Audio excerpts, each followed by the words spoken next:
വരുന്നില്ലേ ചേച്ചി? വായനശാല പോകാൻ വരുന്നില്ലേ? വായനശാലത്ത് ഞാൻ വരുന്നില്ല. മെസ്സേജ് ഒന്നും നോക്കിയില്ലേ? കാര്യം എന്തെന്ന് പറ.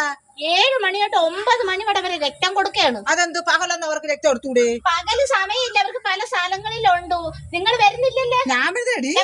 ഞാൻ ഒരു സീരിയസ് ആയിട്ട് ഞാൻ പറയാണ്, രക്തം ഒന്നും പരിശോധിക്കാതെ ഉള്ള വൈറസ് എല്ലാം കൂടെ ഉണ്ടാക്കി വെച്ചാൽ എനിക്കൂടെ വരുത്തിച്ച. എടി നീ എന്തോ പറയുന്നത്? രാത്രി 7 മണി തൊട്ട് 9 മണി വരെ സീരിയലാണ്. അതാണെങ്കിൽ ഒരു സീരിയലാണെങ്കിൽ കല്യാണം കഴിഞ്ഞ് വന്നുള്ള ആരെങ്ങോ ഒരെണ്ണത്തിലാണെങ്കിൽ ഒരു പെണ്ണ് ലേബർ റൂമിൽ കിടക്കുന്നു. ഇതൊക്കെ ഓർക്കുമ്പോൾ തന്നെ എനിക്ക് രോമാഞ്ചം. അതുകൊണ്ട് എന്റെ പൊന്നു മോളെ, എനിക്ക് സീരിയലാണ്, ഞാൻ വരുന്നില്ല. നിങ്ങൾ അങ്ങനെ ഇരുന്നോ? നിങ്ങൾ ടിസ്റ്റ് വെച്ചെടുത്തു. വൈറസും കൊറോണ നിങ്ങൾ ഒറ്റയാണ് എനിക്ക് വരുത്തിച്ചത്.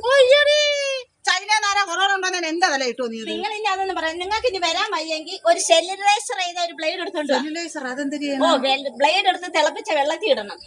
എന്നിട്ട് ഒരു നല്ല കഴുകി തുടച്ച ഒരു കുപ്പിക്കകത്ത് നിങ്ങളുടെ കൈയുടെ അറ്റ വെച്ചിട്ട് ചെത്തി കളഞ്ഞ് രക്തം അതിൽ ശേഖരിച്ച് നിങ്ങളുടെ പേരും വയസ്സും എഴുതിത്താ. നിങ്ങൾക്ക് വൈറസ് ഉണ്ടോന്ന് ഞാൻ പോയി നോക്കാം. പേരും വയസ്സും എഴുതി തരുമ്പോ ഞാൻ അവിടെ മെമ്പർ ഇരിപ്പുണ്ട്, മെമ്പറെ കൈ കൊണ്ട് കൊടുക്കും. ഇല്ല, അവിടെ മെമ്പർ എന്തിന്? പിന്നെ നമ്മുടെ വാർഡിലെ കാര്യം മെമ്പർ അല്ലേ നോക്കുന്നേ? മെമ്പർ അവിടെ ഉണ്ടാ? പിന്നെ മെമ്പർ 5 മണി തൊട്ട് അവിടെ ഉണ്ട്. സിസ്റ്റർമാരൊക്കെ വന്നിട്ടുണ്ട്. അല്ലെങ്കിൽ വേണ്ട, സീരിയലൊക്കെ ഞാൻ നാളെ കാണാം. മോളെ പറയട്ടെ, ചേച്ചി വരാൻ നീ അത് കുപ്പിയിലൊന്ന് രക്തം ആയിക്കൊണ്ട് കൊടുക്കട്ടെ. ചേച്ചി അങ്ങനല്ല, നിങ്ങൾക്കെല്ലാം രോമാ കുഞ്ചൊക്കെ വന്നിരിക്കല്ലേ, നിങ്ങൾ അത് ഇരിക്കും. നിങ്ങൾ ഇത് എടുത്തു തന്നാൽ ഞാൻ കൊണ്ട് കൊടുത്ത് നിങ്ങൾക്ക് വൈറസ് ഉണ്ടോ എടി.